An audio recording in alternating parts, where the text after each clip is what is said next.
Tulip Siddiqui কঠিন শিক্ষা পেলেন। প্রফেসর ইউনূস টিউলিপ সিদ্দিকীকে উচিত শিক্ষা দিয়েছেন। টিউলিপ সিদ্দিকীর গালে চট করে দুইটা চপেটাঘাত বসিয়ে দিয়েছেন প্রফেসর ইউনূস। এই শেখ পরিবারই বাংলাদেশে একটা কুলাঙ্গার পরিবার।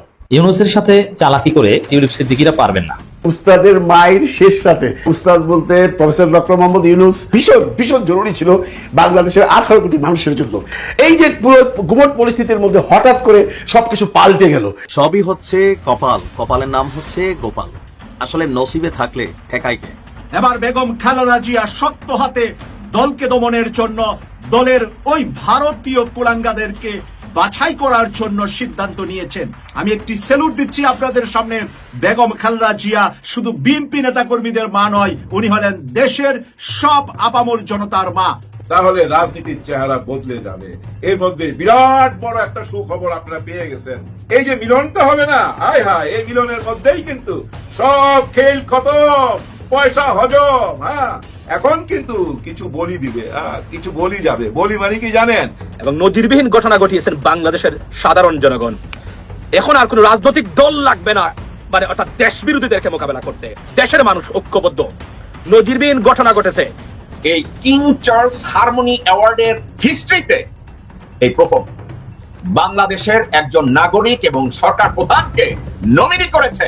He will become the recipient of king Charles harmony award of the Charter, because critics of what you're doing would say, look, you're ruling out lots of political parties, anyone who doesn't agree with this Charter, for example, the Awami League.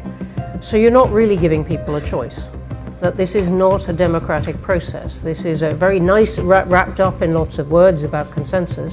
This is an authoritarian step for Bangladesh to take.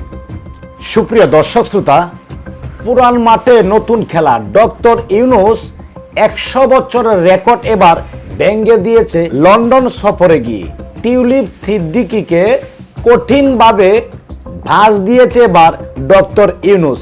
যারা বলেছিলেন, শুধু তাই নয়, doctor ইউনূসের যুক্তরাষ্ট্র সফর নিয়ে বাংলাদেশ না সারা বিশ্ব এবার তাকিয়েছিল ডক্টর ইউনূস কি যুক্তরাষ্ট্রে সফর করতে পারবে কি না। কেননা সেই স্বৈরাচারীর পেট আত্মা টিউলিপ সিদ্দিক যেভাবে তার পিছনে, কিংবা মাফিয়া সরকার শেখ হাসিনা ভারতে বসে যেভাবে গোয়েন্দা লাগিয়েছিল, মনে হচ্ছিল ডক্টর ইউনূসকে যুক্তরাষ্ট্র ঢুকতেই দিবে না। এবার সে যুক্তরাষ্ট্র গিয়ে কঠিন খেলা দেখিয়েছে ডক্টর ইউনূস। কথায় আছে না, উস্তাদের মার শেষ রাইতে। এদিকে ডক্টর ইউনূস একটি সম্মেলনের মাধ্যমে এমন কিছু কথা বলেছে যে আওয়ামী লীগের শিকড় পর্যন্ত উড়ে যাবে। খুনি শেখ হাসিনার বিচার হওয়া আগ পর্যন্ত এটি থাকবে। জাতীয় নিরাপত্তার কারণে, বাংলাদেশের সাধারণ মানুষের নিরাপত্তার কারণে বিচার হওয়ার আগ পর্যন্ত আওয়ামী লীগ নিষিদ্ধই ঘোষণা করেছে। ডক্টর ইউনূস নিষিদ্ধই থাকবে। এবার প্রকাশ্যে এসেছে সমস্ত তথ্য। সুপ্রিয় দর্শক, ইতিমধ্যেই ভিডিও শুরুতেই যে বিশেষ অংশগুলো দেখিয়ে শুরু করেছি, সম্পূর্ণ ভিডিওটি প্রমাণ সহকারে থাকবে আজকের এই ভিডিওতে। অত্যন্ত গুরুত্বপূর্ণ আজকের এই ভিডিওটি, কেউ স্কিপ করে যাবেন না। যারা বলেছিলেন যে ডক্টর ইউনূস আর তারেক রহমানের সাথে সম্পর্ক খারাপ হচ্ছে কিংবা খারাপ দিকে যাবে, না, গুটির চাল কিন্তু এবার উল্টে গেছে। সমস্ত তথ্যটি জানতে হলে অবশ্যই আজকের পুরো ভিডিওটি দেখুন। দর্শক, কে কোন জেলা থেকে আজকে আমাদের এই ভিডিওটি দেখছেন অবশ্যই কমেন্টসের মাধ্যমে জানিয়ে দিন। দয়া করে আজকের এই ভিডিওটি আপনারা সোশ্যাল মিডিয়াতে শেয়ার করে দিন। আরেকটি কথা, চ্যানেলে যদি নতুন হয়ে থাকেন, প্রতিনিয়ত সবার আগে আপডেট নিউজগুলো পেতে আমাদের এই চ্যানেলটি সাবস্ক্রাইব করে রাখুন ও একটি লাইক দিয়ে দেখতে থাকুন সম্পূর্ণ ভিডিওটি। টিউলিপ সিদ্দিকী কঠিন শিক্ষা পেলেন। প্রফেসর ইউনূস টিউলিপ সিদ্দিকীকে উচিত শিক্ষা দিয়েছেন। আরো সহজভাবে বললে, টিউলিপ সিদ্দিকীর গালে চট করে দুইটা চপেটাঘাত বসিয়ে দিয়েছেন প্রফেসর ইউনূস। প্রতীকী অর্থে বললাম। দর্শক, টিউলিপ সিদ্দিকী ডক্টর ইউনূসকে চিঠি দিয়েছিলেন যে তিনি দেখা করবেন, কিন্তু চিঠির ভাষা ছিল অধ্যতপূর্ণ, বেয়াদবিতে ভরা। সেই চিঠিতে মাননীয় প্রধান উপদেষ্টা হিসাবে মেনে কথা বলছেন বা এরকম কোনো সম্বোধনও ছিল না, এবং তার সাথে যেন দেখা করে, মানে বেয়াদবের ঘরের বেয়াদব বলতে যা বোঝায়। এই শেখ পরিবারই বাংলাদেশে একটা কুলাঙ্গার পরিবার। আমি যে কথা বলি, ওই শেখ পরিবার না থাকলে বাংলাদেশ অনেক আগেই সিঙ্গাপুর, দক্ষিণ কোরিয়া হয়ে যেত। ওরা লুটে পুটে বাংলাদেশটা খেয়েছে, নষ্ট করে দিয়েছে, বাংলাদেশে গণতন্ত্র উত্তরণের পথে বাধা দিয়েছে এই শেখ পরিবার। তো দর্শক, আওয়ামী লীগের লোকজন এটা নিয়ে হাইপ তুলেছিল যে টিউলিপ চিঠি দিয়েছেন ব্রিটিশ পার্লামেন্টারিয়ান হিসাবে, এমপি হিসাবে। অতএব এই ব্রিটিশ এমপির চিঠিতে যদি প্রফেসর ইউনূস সাড়া না দেন, তাহলে ইউনূসের জন্য এটা একটা বেকায়দার পরিস্থিতি হবে। এটা ব্রিটিশ জাতির আত্মসম্মানে লাগবে, যেরকম চিঠি দিয়ে দেখা করতে চাইলো আর প্রফেসর ইউনূস দেখা দিল না। তা ভালোই ইউনূসকে বেকায়দায় ফেলে দিয়েছে। এটা ছিল আওয়ামী লীগের প্রচারণা। বিশেষ করে বর্তমান আওয়ামী লীগের অনলাইন শাখার আমির জনাব গোলাম মোল্লা রনির ন্যারেটিভ ছিল এটা, যে অঘটন ঘটিয়ে দিয়েছেন টিউলিপ সিদ্দিকী চিঠি দিয়ে, ইউনূসকে বেকায়দায় ফেলে দিয়েছেন। বৈঠক না করলে ইউনূস বেকায়দায় পড়বে। কিন্তু ইউনূসের সাথে চালাকি করে এই গোলাম মোল্লা রনিরা কিংবা এই টিউলিপ সিদ্দিকীরা পারবেন না। এক শিবিরের কাছে পরাজিত হয়ে হাসিনা পালিয়েছে, শিবিরের কৌশলের কাছে। কোটার দাবি তো মেনে নিয়েছিল, কিন্তু শিবির 9 দফা দিয়ে হাসিনাকে ভারতে পালাতে বাধ্য করেছে। টোটাল জাতিকে মাঠে নামিয়ে দিয়েছে শিবিরের 9 দফা খেলেছে, কাজ করেছে। এখন কি একটা চিঠি দিবে টিউলিপ সিদ্দিকী, আর তাতে ইউনূস আটকে যাবেন, বেকায়দা পড়বেন, এটা হাস্যকর। কি ঘটেছে দেখেন, কি শিক্ষা পেয়েছে। A group of UK parliamentarian under the banner of all party parliamentary group called on Chief Advisor Professor Mohammad Yunus at his hotel in London on Tuesday. Professor ইউনূসের কাছে এসে দেখা করে গিয়েছেন সর্বদলীয় এমপিরা। এখন ওই যে একটা ভরসা ছিল যে এমপি হিসেবে চিঠি দিয়েছেন টিউলিপ, দেখা না করলে কেমন হয়। তো প্রফেসর দেখাচ্ছে কি করেছেন, এমপিদের সাথে দেখা করেছেন। তো ব্রিটিশদের আত্মসম্মানে লাগবে না, এমপিদের সাথে দেখা করেছেন না, এমপিরা এসে দেখা করেছে, কিন্তু টিউলিপ নাই। এটা একটা চপেটা গাত, যে ব্রিটিশ এমপি হিসেবে কিন্তু টিউলিপ চিঠি দিয়েছিলেন, কিন্তু সে চিঠিতে তো সাড়া দিলেনই না।